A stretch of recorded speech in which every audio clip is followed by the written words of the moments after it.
Muy bien, buenas noches para todos. Parafraseando un poco lo que dijo el apóstol Pablo, la palabra de Dios no está en cuarentena ni está impedida para llegar a cada uno de aquellos y aquellas que la quieren escuchar. Y recordando lo que dijo el salmista en el Salmo 107, versículo 20, envió su palabra y los sanó y los libró de su ruina. Hoy vamos a continuar renovando nuestra mente, ampliando nuestro entendimiento acerca del conocimiento de Dios. Recordemos que esa es la vida eterna, que conozcamos a Dios nuestro Padre y a Jesucristo a quien Él ha enviado. También lo dijo el profeta en el Antiguo Testamento, que su anhelo es que le conozcamos y que sepamos quién es Él. Hemos pasado ya por el capítulo 1 y el capítulo 2 de Hechos de los Apóstoles, juntos, en esta lectura juiciosa que hemos emprendido. Y acá en el capítulo 3 encontramos que Lucas nos va a narrar una situación bien interesante que ocurre en el templo de Jerusalén, en el cual Pedro y Juan, dice la Escritura, subían juntos al templo a la hora novena. Este dúo, Pedro y Juan, también los podemos encontrar en Lucas cuando fueron enviados por el Señor Jesús a preparar el lugar para la Pascua. O lo encontramos también en el Evangelio de Juan, en la casa del sumo sacerdote, cuando el Señor estaba siendo juzgado. Aquí en el mismo libro de Hechos, más adelante, en el capítulo 4, los vamos a encontrar juntitos, en prisión, a donde fueron llevados por predicar la palabra, y también eran diligentes al cumplir los requerimientos y los envíos que se les encomendaban. Por ejemplo, fueron enviados a Samaria por los apóstoles para verificar lo que estaba ocurriendo gracias a la acción que por el Espíritu Santo Felipe fue protagonista de un avivamiento allí en aquella ciudad. Entonces dice nuestro texto que subieron juntos al templo, estaban en el área misma del templo, a las 3 de la tarde, que es la hora novena, un momento en el que se ofrecía el incienso en el altar. ¿Por qué se hacía tanto en la mañana como en la tarde? Ya pues estuvimos mirando que el templo se vuelve un lugar en el cual los discípulos del Señor realizan muchas de sus reuniones en las afueras, donde se van a ver una cantidad de señales y milagros como la que vamos a ver a continuación, a narrar a continuación, hasta que finalmente pues son expulsados por la persecución de las sinagogas y el mismo templo es destruido años después. Pero ellos subían allí a la hora novena, la de la oración, dicen las Sagradas Escrituras. Y subían con una intención, y es la de orar, porque era la hora de la oración. Los apóstoles oraban. Si eres juicioso en la lectura de este libro, de los Hechos de los Apóstoles, casi en cada capítulo hay un vínculo con la oración. Ellos ejercitaban constantemente esa comunicación gloriosa que podemos tener con nuestro Padre Celestial, ese privilegio que podemos ejercer de hablar con Dios. Es algo extraordinario. Hemos notado que muchas personas que no han nacido de nuevo, pues practican rezos y repeticiones. Dice nuestro buen Señor Jesús que los paganos creen que por sus múltiples repeticiones serán escuchados, pero no es así. Sin embargo, la oración a la que se refiere Lucas es una oración que va a ser practicada con pleno entendimiento, no es una repetición, es un privilegio además que los discípulos tienen y tenemos de hablar con el Señor Jesús, con nuestro Padre Celestial, con el Espíritu Santo. ¿De qué subían a hablar con Dios? De muchas cosas, como lo podemos hacer tú y yo en cualquier momento. Entonces te animo a que subrayes en tu lectura juiciosa, en cada capítulo, el evento oración que en Hechos de los Apóstoles, de manera constante, capítulo tras capítulo, se repite, siempre vinculados a la oración, no como un acto religioso, sino como algo cotidiano, real, de hablar constantemente con Dios. Vuelvo y te repito, ¿qué más extraordinario puede haber que hablar con Dios? No sé, no se me ocurre nada material ni absolutamente nada sublime más grande sobre la tierra que tener el privilegio de hablar con nuestro buen Dios. Mientras ellos subían a orar, Lucas incrusta esta situación, dice la Escritura, y era traído un hombre cojo de nacimiento. Había nacido así, lisiado, con un problema de movilidad, y lo llevaban al templo. Mientras que los apóstoles subían a orar, a este señor lo llevaban porque no podía desplazarse por sí mismo.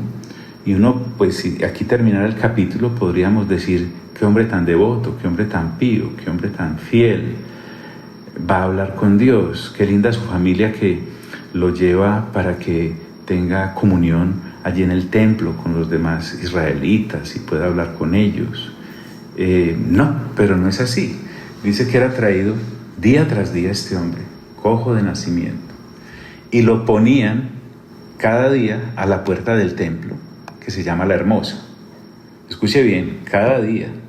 No esperaron sino a que darse cuenta que había nacido incapacitado, y lo empezaron a llevar a que pidiese limosna, como vamos a ver más adelante.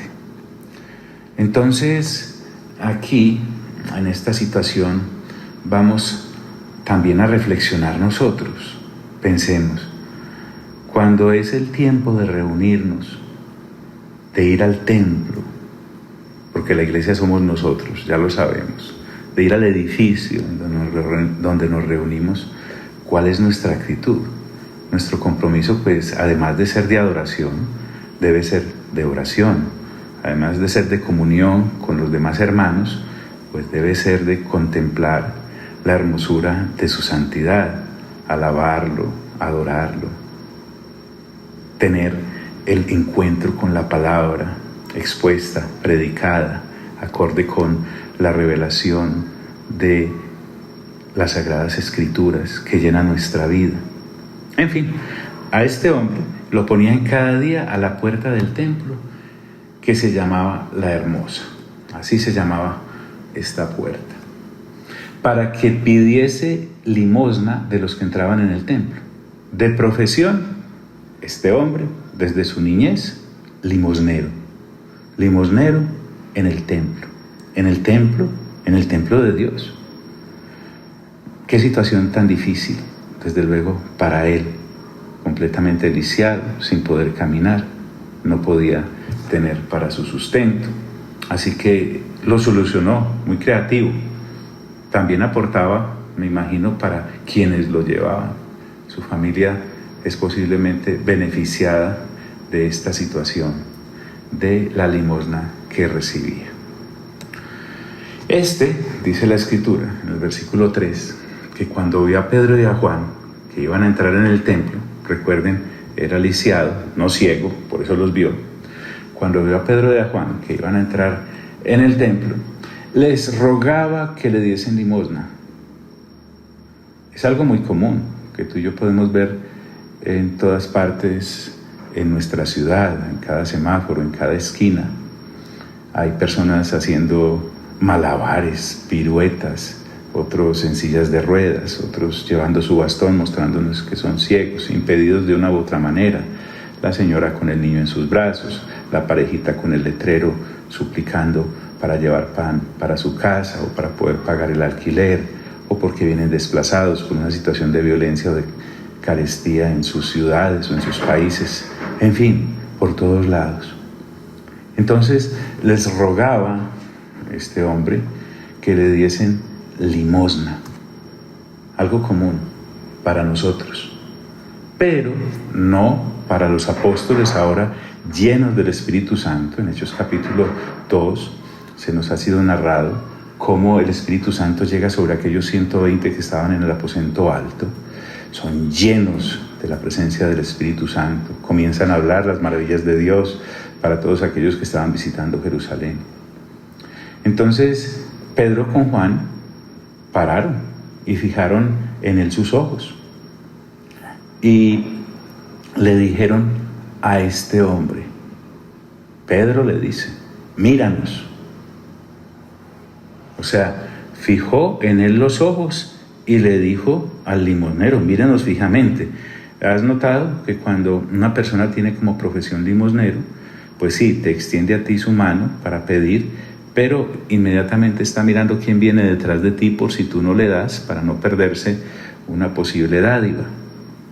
No en este caso. Pedro se niega a que no lo mire y que no le preste atención. Entonces Pedro con Juan, fijando en él los ojos, le dice, míranos. Entonces el hombre les estuvo súper atento, dice la Escritura, esperando recibir de ellos algo, una buena cantidad.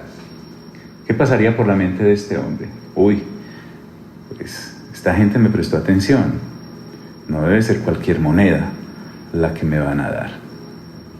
Siempre esperando recibir. La actitud del discípulo, en este caso de los apóstoles del Señor, es, pues sí, ellos seguramente iban a hablar con Dios, posiblemente también de sus necesidades, era la hora de la oración. Pero Pedro y Juan representan al Señor muy bien, porque en vez de pedirle al hombre, le colaboran al hombre. Y en este caso con algo más que una moneda. Entonces, mas Pedro le dice, no tengo plata ni oro.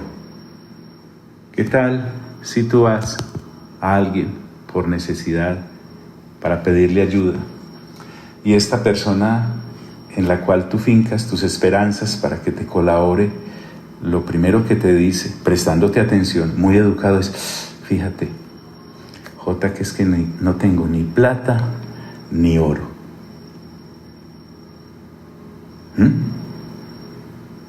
Qué tremendo. Se desinfla uno.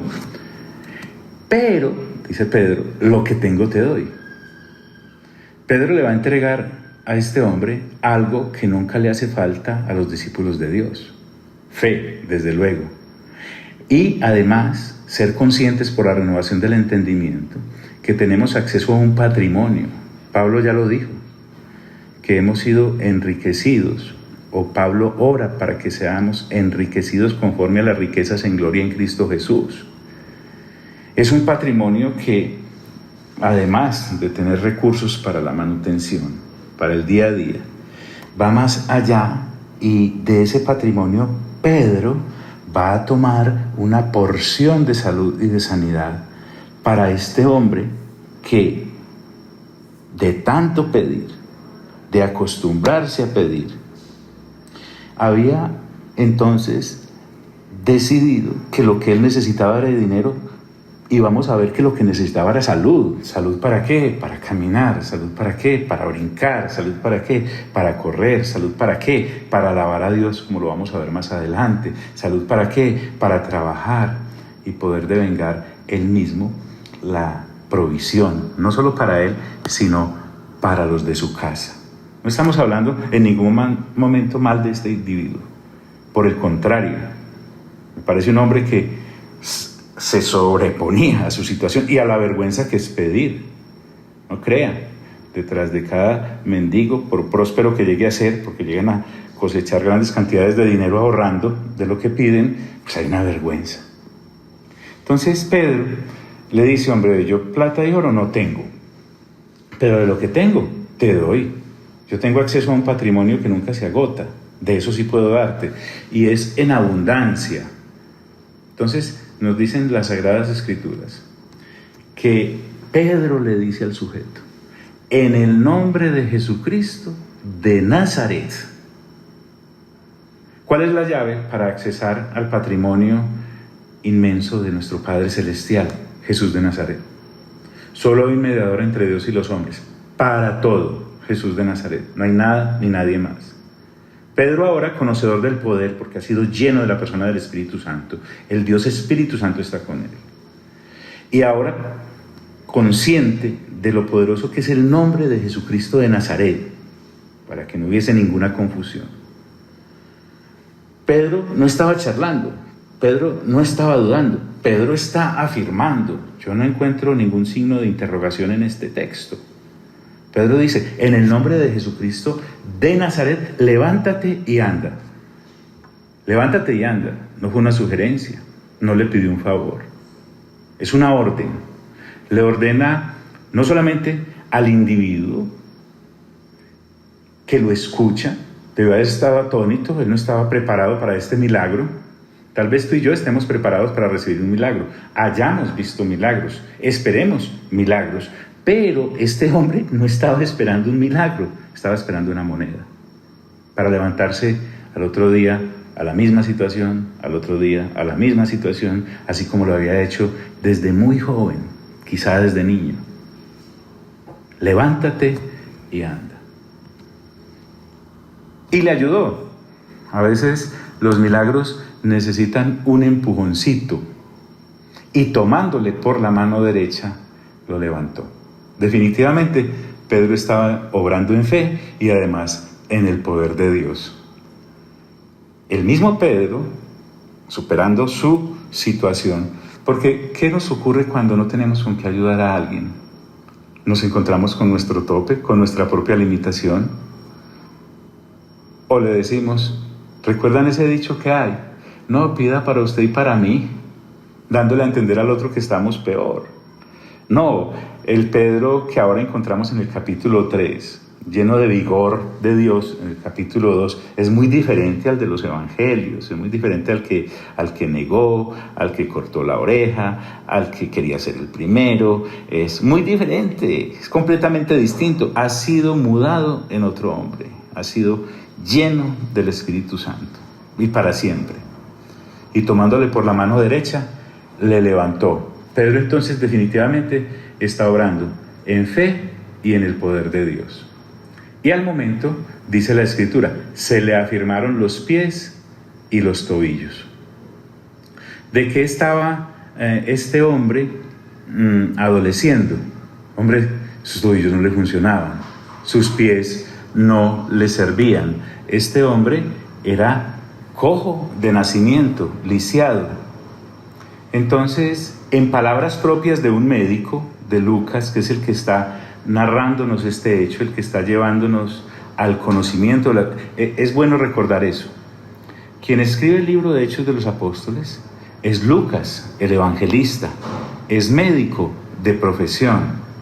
Mientras que tú y yo vemos a alguien lisiado o le decimos cojo en la calle, Lucas da una receta, o mejor, un diagnóstico de lo que a este hombre le ocurría. Tenía los pies y los tobillos débiles. ¿Por qué? Porque no le servían. Aquí, al Pedro orar, al extender la mano y ordenarle que se levante, se le afirman los pies y los tobillos. Y, oh sorpresa, por primera vez en su existencia, este hombre saltó. Milagro, hay un milagro. Pienso que nosotros tenemos el acceso al patrimonio total de Dios en toda la extensión de la palabra para llevar situaciones de salud y de bendición a la gente necesitada del planeta. Somos personas que debemos transmitir y entregar fe, somos personas que debemos transmitir y entregar vida, somos personas que debemos transmitir y entregar salvación, somos personas que debemos transmitir y entregar liberación, somos personas que debemos transmitir y entregar lo que Dios nos ha dado a nosotros, y además de gratis. Aquí vamos a ver en este pasaje que ni Pedro ni Juan, después de haber hecho esta obra milagrosa en este hombre, por ningún lado le piden dinero o le dicen a sus familiares, bueno, de aquí en adelante tienen que darnos una participación de su patrimonio. Nunca, jamás, Dios nos libre. ¿Por qué? Porque hay un temor reverente. El mismo Señor Jesús dijo: de gratis recibisteis, de gratis debéis dar.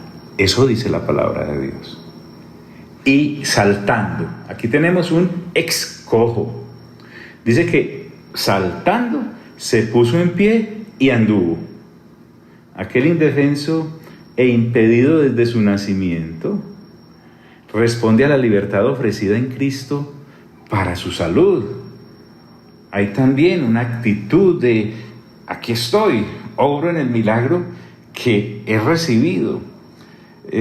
No hay ningún curso para que él camine, no lo metieron en un curso de primero gatear o de primero arrastrarse, no. Sus órganos empezaron a funcionar para lo que habían sido hechos y que habían estado dormidos desde su nacimiento. La obra milagrosa, la mano de Dios ha sido extendida sobre este hombre lisiado y ahora se pone en pie y anduvo, narrado por un médico. Y entró con ellos en el templo. Es que la gratitud fluye, la gratitud mana de aquellos que por Dios han sido liberados. Saltar y alabar a Dios es lo menos que podemos hacer. Sería bueno reflexionar con qué actitud nosotros alabamos y adoramos a Dios. Y con grandes ayudas, porque al ir a los templos hoy en día, pues hay salmistas, hay instrumentos, hay acordes, hay canciones. Este hombre lo único que tiene para danzar y para cantar es su propio milagro. En seco está saltando, alabando y adorando a Dios. Y entró con ellos en el templo, saltando y alabando, dice la Escritura. Lucas es constante en recordarnos que el tipo ahora está caminando. Hay un milagro. Dice este versículo 8, andando. Entró andando, no lo arrastraron, no lo llevaron sus parientes, Pedro y Juan no lo estaban llevando a rastras, él mismo. Además, saltando, es un remilagro, algo que no podía hacer. Él está estrenando motricidad. Pero algo ocurre en ese corazón, y es que sí anda, o anduvo, sí salta, pero entra al templo es para alabar a Dios. Ahora están dando al templo algo que él no podía. Las personas lisiadas tenían ciertas limitaciones al ingresar al templo. No se podía por estar impedidas, por tener un defecto. Y aquí viene algo que ocurre alrededor de todos aquellos que un milagro recibimos de Dios. Dice que todo el pueblo que estaba reunido allí en el templo, porque era la hora novena, la de la oración, toda la gente subía a eso. Y todo el pueblo le vio andar y alabar a Dios, porque muchas personas acudían a esa hora. ¿Cuántas personas ya colocaban la monedita especial? Hey, fulano, acordate de la moneda para el cojo que está ahí en la puerta, la hermosa, que siempre está ahí extendiendo las manos, llévale alguna cosita. Interesante, ¿no? Y todo el pueblo debía andar y alabar a Dios. La gente fue testigo también de ese milagro. Además, dice la Escritura, y le reconocían que era aquel que se sentaba a pedir limosna a la puerta del templo, la hermosa. ¿Qué tal si pensamos un poquito más allá? ¿Será posible que hasta nuestro Señor Jesús pasase por ahí alguna vez? Claro, el Señor entraba también con los discípulos al templo en su momento. Es que llevaba décadas en esas. Ahorita más adelante, si Dios lo permite, miremos que se nos dice hasta la edad del individuo. Y le reconocían que era el que se sentaba a pedir limosna a la puerta del templo, la hermosa. ¿Qué tal? Ahí está. Y se llenaron de asombro. dice la Escritura. Y espanto, se asustaron, nunca habían visto cosas así, y mucho menos hechas por un par de individuos, o a través de un par de individuos, como Pedro y como Juan, que también debieron haber sido conocidos en el templo como discípulos del Señor Jesús. En fin, el sanado era suficiente como anuncio viviente y saltando para la gloria de Dios. Casi que podríamos decir acá, ¡viva el Espíritu Santo!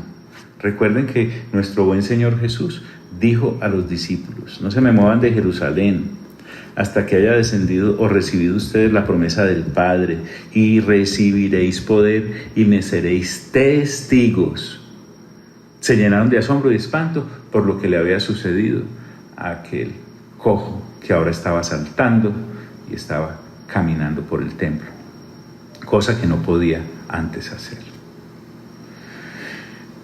Este hombre de gratitud, lleno de gratitud desbordante, dice que tenía asidos a Pedro y a Juan. Se tomó de ellos, no los soltaba, no los quería soltar. Se consiguieron un tremendo amigo. Pero yo, ¿para qué me voy a querer ir del lado de las personas que a la fe en Dios me han acercado? Y teniendo asidos a Pedro y a Juan, este cojo que había sido sanado en medio de su alegría, gritando y alabando. Entonces el pueblo estaba más atónito aún.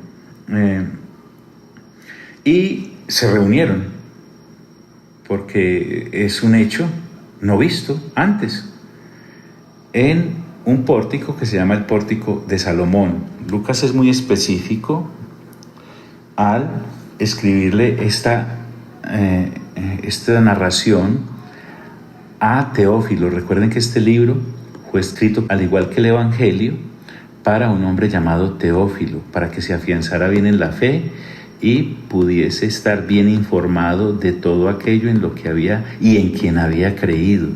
Y eso a nosotros pues nos ayuda tremendamente, porque somos beneficiados por la diligencia de Lucas al escribirle a este discípulo llamado Teófilo para que tuviera buen conocimiento acerca de su fe. Entonces allí en ese pórtico de Salomón, que se llama así porque se le adjudica a Salomón el haber construido esta área del templo, o por lo menos por ese, en honor a él se llama este pórtico. Dice la Escritura que esta gente se reúne en torno a ellos. Entonces, claro, a Pedro se le alborota ahí mismo el evangelista, porque cuando Pedro, pues que también debe estar feliz con Juan por la sanidad de este hombre, ve que la gente se aglomera alrededor de ellos, le dice al pueblo, porque es que la multitud merecía una explicación, y Dios también merecía, como siempre, que se le entregue toda la gloria de un hecho milagroso como el que acaba de ocurrir. Eso sí, Pedro y Juan aprendieron que con la gloria del Señor no se debe quedar nadie y a Él debe ser entregada. Viendo esto, entonces Pedro le responde al pueblo, les dice, como en el capítulo 2, varones israelitas, ¿por qué os maravilláis de esto? En otras palabras, en paisa, ¿qué les parece tan raro?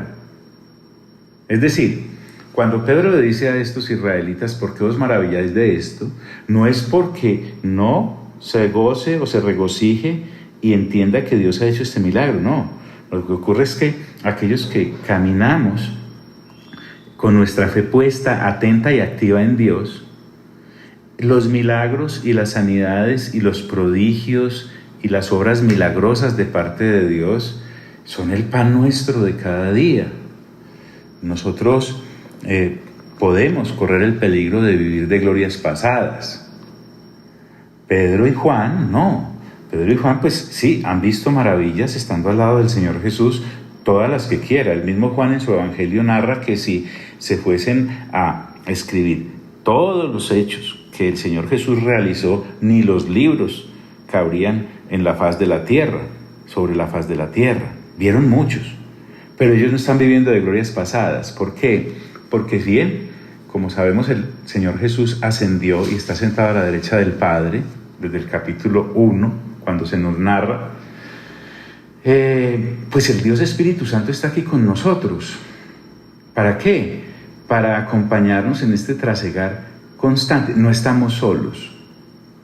Hoy estamos nosotros frente a una situación, no solo a nivel local como municipio, ni a nivel departamental, ni a nivel nacional, a nivel mundial ha sido declarada pues el reconocimiento de una pandemia que ha puesto en jaque mate a todos los estamentos de salud y de gobierno.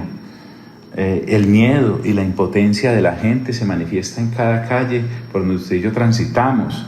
Es la noticia de todo, es como ese cojo, todos estaban acostumbrados a verlo ahí, pero la gente de Dios, usted y yo, podemos entender por conocimiento propio, porque lo hemos visto, lo vemos día tras día, que Dios se mantiene con nosotros. El Señor Jesús dijo: he aquí yo estoy con vosotros todos los días hasta el fin del mundo.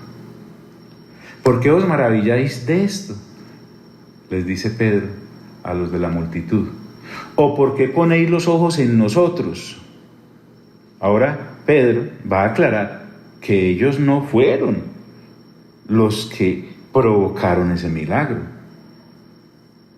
Casi que está diciendo: no fuimos nosotros, por lo tanto no recibimos gloria por esto. La gente seguramente ya le estaba yendo encima para entregarles pues la alabanza a ellos. No, él va a aclararnos que para eso fueron mandados. ¿O por qué ponéis los ojos en nosotros?, dice Pedro, como si por nuestro poder o piedad hubiésemos hecho andar a este. Jamás, Pedro, jamás, Juan, siquiera se les pasó por la cabeza tocar la gloria de Dios, porque ellos reconocen que todo lo habían recibido. Pablo dice: todo lo hemos recibido. No nos podemos comportar como si no hubiésemos recibido nada de Dios, si todo lo hemos recibido de Dios en la persona de Cristo Jesús. Entonces él va a aclarar esto: como si por nuestro poder o piedad hubiésemos hecho andar a este. Está mal, pero les luce a los no nacidos de nuevo quedarse con la gloria, como vamos a ver que hizo Herodes en el capítulo 12, cuando le dijeron voz de Dios y no de hombre, y él se tragó todita la gloria del Señor, y dice que un ángel descendió y lo hirió, y finalmente el hombre muere. Pero eso es una persona que no ha nacido de nuevo. Hay personas que ya nacieron de nuevo y viendo que son respaldadas en lo que accionan o en lo que dicen, empiezan de pronto a acariciar un poquito la gloria de Dios, pero en el ser humano, nacido de nuevo, con mente renovada, maduro, no se le ocurre pues siquiera pensar que Él es el generador de algún milagro o de alguna señal o de algún prodigio. Por eso Pedro aclara: como si por nuestro poder o piedad hubiésemos hecho andar a este. Como de israelitas se trata y de llevarlos a Cristo Jesús, es necesario. Él comienza diciéndoles lo siguiente: el Dios de Abraham, el Dios de Isaac y de Jacob, el Dios de nuestros padres, y podríamos decir el Dios de los cristianos, el del nuevo pacto, es el mismo Dios del antiguo pacto. Ese Dios de Abraham, ese Dios de Isaac, ese Dios de Jacob, ese Dios de nuestros padres, todos los patriarcas, que ellos estaban acostumbrados a oír, a adorar y a ver obrar en lo que los profetas narran y todo el Antiguo Testamento. Pedro les dice: ha glorificado a su Hijo Jesús. En otras versiones aparece la palabra siervo, a su siervo Jesús. Pero no es problema, porque Jesús a la vez es siervo y es hijo, como dice Isaías 42. Lo que Pedro quiere hacer y lo que nosotros debemos hacer con toda persona que sea tocada por el accionar de nuestra fe en Cristo Jesús, es que a Jesús lo debemos llevar. Entonces por eso Pedro les dice a ellos: el Dios de Abraham, de Isaac y de Jacob, el Dios de nuestros padres, ha glorificado a su Hijo Jesús. A su Hijo Jesús, y aquí en el texto está con mayúscula ese Hijo. ¿Por qué? Porque es un título. Y nuevamente hace lo que en el capítulo 2 hizo con la primera multitud a la que se dirigió. A ese Jesús, a su Hijo Jesús, al Hijo de Dios, al Dios de Abraham, de Isaac, de Jacob y de nuestros padres. A ese Jesús a quien vosotros entregasteis, recuerden que fue entregado a las autoridades romanas, y negasteis, porque recuerden que se negaron a creer que Jesús es el Hijo de Dios. Pedro les recuerda, a quien vosotros entregasteis y negasteis delante de Pilato. ¿Recuerdan a Pilato, el gobernador, que inclusive quiso soltarlo? Pero les está diciendo a estas personas, que obviamente muchas de ellas fueron testigos oculares de lo que Pedro les está relatando y de lo que los está acusando. Y además les recuerda, cuando o sea Pilato, había resuelto ponerle en libertad. Así, por tu lectura juiciosa, te has dado cuenta, Pilato quería soltar al Señor, porque se dio cuenta que no era culpable. Cuando Pilato pone a elegir entre soltar a Barrabás y al Señor Jesús, su lógica era, van a soltar a Jesús porque es inocente, que me van a dejar aquí un culpable de rebelión y de delitos como es Barrabás. Pero para su sorpresa, ellos deciden liberar a Barrabás. Entonces, si leemos de largo, podemos entender lo que Pedro está diciendo. El Dios de Abraham, de Isaac y de Jacob, el Dios de nuestros padres, ha glorificado a su Hijo Jesús, a quien vosotros entregasteis y negasteis delante de Pilato, cuando éste había resuelto ponerle en libertad. Como la predicación profética que Pedro está aplicando acá, no es esa predicación histriónica, académica, intelectual, llena de palabras indicadores y de subtítulos y de títulos, y de introducciones y de conclusiones, sino la palabra correctamente aplicada no como discurso, como manera de vivir o de derivar el sustento, sino de llevar las personas a un diálogo concreto con Dios. Pedro les dice a estos hombres de hace 2000 años, mas vosotros negasteis al santo y al justo, con mayúscula la S del santo y con mayúscula la J de justo. Mas vosotros negasteis al santo y al justo. Este santo y justo son títulos otorgados y asignados al Mesías, así como en Isaías 53, lo vamos a ver también en Hechos 7, o en el capítulo 22 del mismo libro de Hechos. En Primera de Pedro hace referencia también en el 3:18 a esta situación. Y el mismo apóstol Juan, que escribe Primera de Juan, el capítulo 2 y el versículo 1, allí también se nos está hablando del santo y del justo. Entonces, la palabra de Dios no es un texto para aprender de memoria, no es un texto para impresionar a los demás. La vivencia con Dios es para llevar las personas al conocimiento de Dios y a la confrontación de cada uno de los seres humanos con el pecado. Mas vosotros negasteis al santo y al justo, y pedisteis que se os diese un homicida. Ustedes pidieron a un asesino en libertad y condenaron al justo. Ustedes pidieron a un pecador sumido en el pecado y condenaron al santo. Es decir, Barrabás estaba dedicado a sembrar muerte y oscuridad, porque en oscuridad y en muerte vivía, y ustedes se negaron a ver la luz que, como ya hemos visto en el Evangelio de Juan y en primera y segunda y tercera de Juan, se nos aclara de manera correcta que realmente nuestro Señor Jesús es la luz, es la bondad, es el santo, es el Dios.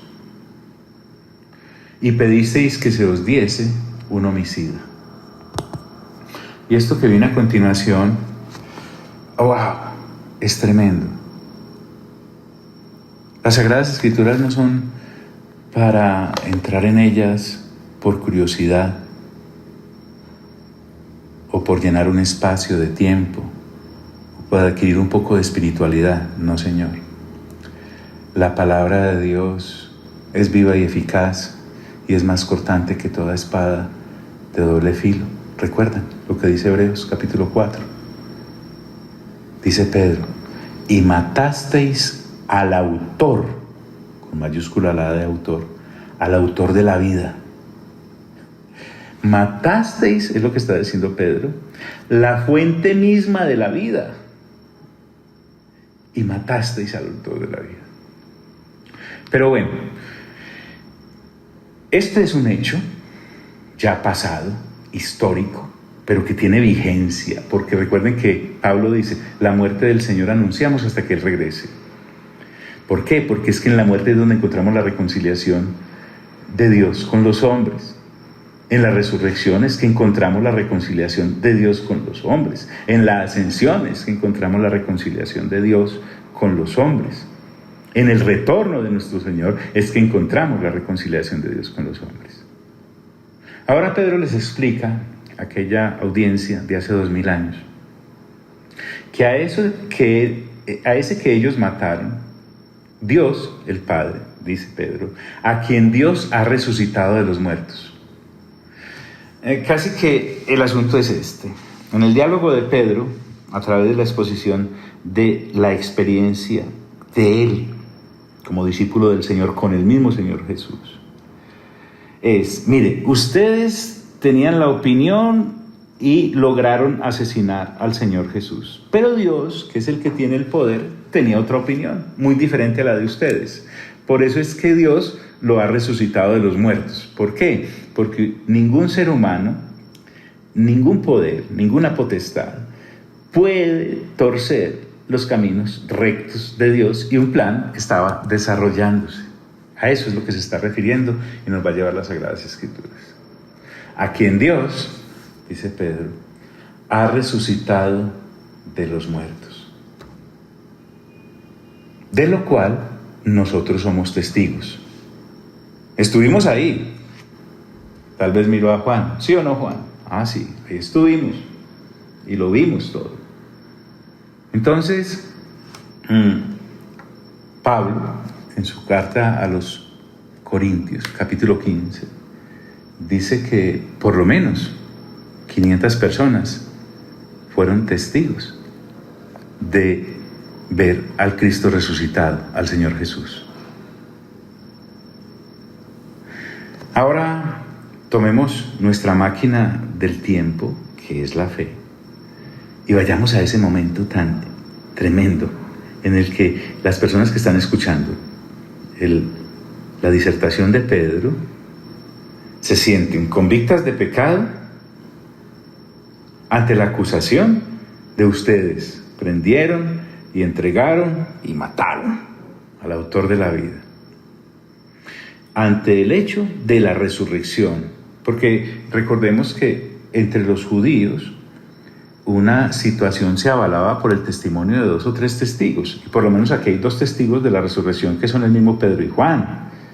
Ellos están obrando correctamente en los términos que ellos conocen acerca de su ley, de lo cual nosotros somos testigos, dice Pedro.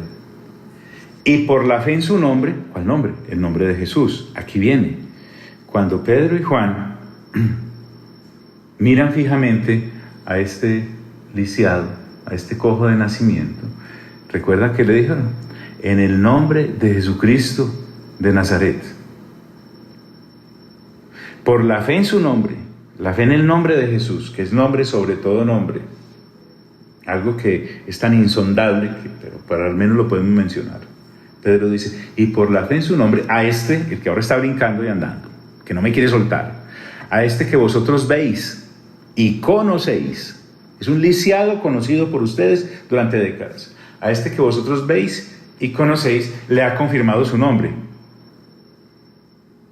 El hecho de que ese hombre esté brincando, saltando y danzando, y haya entrado con nosotros aquí, y él esté adorando y agradeciéndole a Dios, ratifica entonces que Jesús ha resucitado, al que ustedes mataron, al que ustedes entregaron, y que Poncio Pilato quería soltar, y ustedes prefirieron un homicida. De todas formas, Dios lo levantó de entre los muertos. ¿Por qué? Porque era imposible, como ya dijo en el capítulo 2, que la muerte lo tuviese retenido. Ratifica entonces este milagro hecho en el lisiado, que Jesús vive. Todo milagro, toda sanidad, toda provisión que llega a las personas en el nombre de Jesús, nos está recordando que Jesús resucitó, que está vivo, más vivo que cualquier otro. Le ha confirmado su nombre. Y la fe, que es por Él, porque es que nuestra fe va creciendo constantemente. La fe es un músculo que se ejercita con el trasegar. Santiago dijo, tengan por sumo gozo cuando estén en medio de diversas pruebas. Todos estos discípulos originales del Señor sabían muy bien de lo que estaban hablando, habían pasado por ahí. Hay un momento en el que nos damos cuenta que la fe en Cristo Jesús no es que sea suficiente, es que es más que suficiente, porque está puesta en Cristo Jesús, no en nadie más. Nosotros no estamos creyendo en otra persona que en el mismo Dios. Y la fe que es por Él, dice el apóstol Pedro, ha dado a esta completa sanidad, porque no fue que quedó medio cojo, no, quedó completamente sano. Ha dado a esta completa sanidad en presencia de todos vosotros. Si quiere, verifíquenlo, tóquenlo, llévenlo al médico, llévenlo al seguro, llévenlo a la EPS, háganlo revisar, tomen las radiografías, todas esas cosas que hay que tomarle a alguien, pues. Ha dado a esta completa sanidad en presencia de todos vosotros. Así que no tema, mi amigo y mi amiga, dar a Dios la gloria siempre y dar testimonio de Dios siempre delante de quien sea. Algunas personas que han recibido milagros de sanidad, algunas personas que han recibido milagros creativos, están frente a un conjunto de médicos o ante una junta de médicos, algunos de ellos no creyentes, quizás ateos, y se amilanan estos creyentes y ellos mismos son el testimonio de Dios en el nombre de Jesús. ¿Para qué? Para que si Dios tiene en algún momento la bondad de que alguno de ellos llegue al Señor, puedan decir, no, es que ese milagro fue irrefutable, yo voy a creer. Y además es en el nombre del Señor Jesús. Y miren la vehemencia con la que esa persona habla, a pesar de nuestros muchos títulos y especializaciones que atemorizan a tanta gente. Nos da testimonio de que Jesucristo vive. A ha dado completa sanidad en presencia de todos vosotros. Entonces, las Sagradas Escrituras nos están invitando a que apliquemos la fe que tenemos.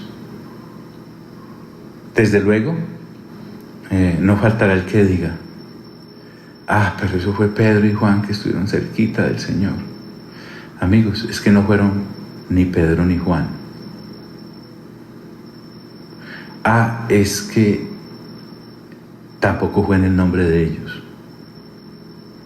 En primer lugar, ellos nos acaban de aclarar que fue en el nombre del Señor Jesús, nombre sobre todo nombre.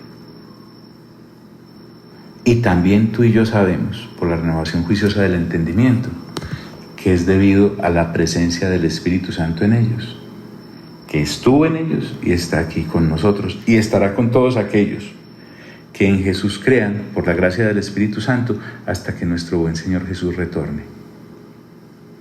Para redondear hoy, pensemos, cada milagro, cada provisión, cada sanidad, cada prodigio del cual somos testigos o hemos recibido de Dios, escuchen bien mis amigos y mis amigas, verifica que Jesús resucitó entre los muertos.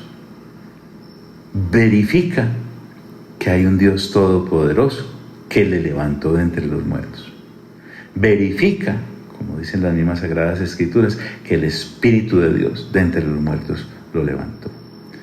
Verifica, como dicen las Sagradas Escrituras en el capítulo 2 de este libro, pues era imposible que la muerte los retuviese. Sueltos los dolores de la muerte. Gloria a Dios.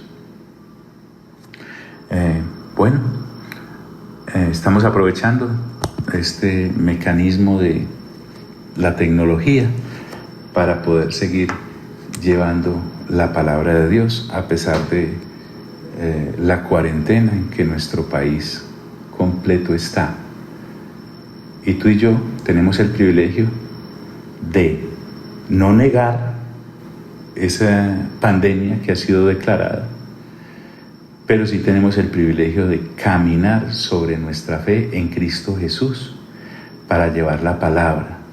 Yo les voy a rogar de todo corazón que no se hagan eco de las palabras pesimistas y catastróficas que vienen de aquellos que a Dios no tienen, o de aquellos nacidos de nuevo, que perdidos en sus quehaceres diarios y en sus afanes, no han sacado tiempo para renovar el entendimiento y madurar en la fe, en este viaje hacia la eternidad, desde estas cosas temporales hacia Dios. Padre, te doy gracias esta noche por la bondad que nos das como cuerpo local tuyo, como iglesia local, de sumergirnos en las Sagradas Escrituras para que seamos llenos de la fe que es en Cristo Jesús, Señor nuestro, conscientes de tu presencia, Espíritu Santo, en nuestras vidas individuales y en el cuerpo como iglesia en esta generación.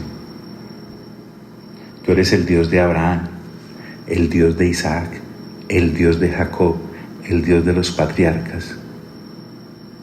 Tú eres Jesucristo, el Hijo de Dios, Dios mismo encarnado, hecho hombre, que ha ido a la presencia del Padre y sentado nuevamente a su diestra, han enviado al Espíritu Santo, que es Dios, y está ahora aquí con nosotros. No estamos solos. Te pido, amado Padre, que nos uses como personas para transmitir fe ante esta ciudad, ante este departamento, ante esta nación y el mundo mismo, de gente que hoy no duerme, están desesperados, tienen sus corazones completamente compungidos y no tienen salida. Nosotros tenemos la salida para entregarles, y es que vengan a tus pies. Pero primero tienen que ser convictos de pecado, de justicia y de juicio, y es una obra que solo tu Espíritu Santo puedes hacer. Y permítenos también extender nuestras manos para que ocurran prodigios, señales y milagros en medio de tanta abundancia de enfermedad que se está proclamando. Hoy negamos, Señor, nuestra mente y nuestras vidas a ir en la corriente. Vamos a ir contra la corriente de este mundo adverso, llevando la provisión de la fe y de la libertad que hay en ti. En el nombre de Cristo Jesús. Amén, amén y amén.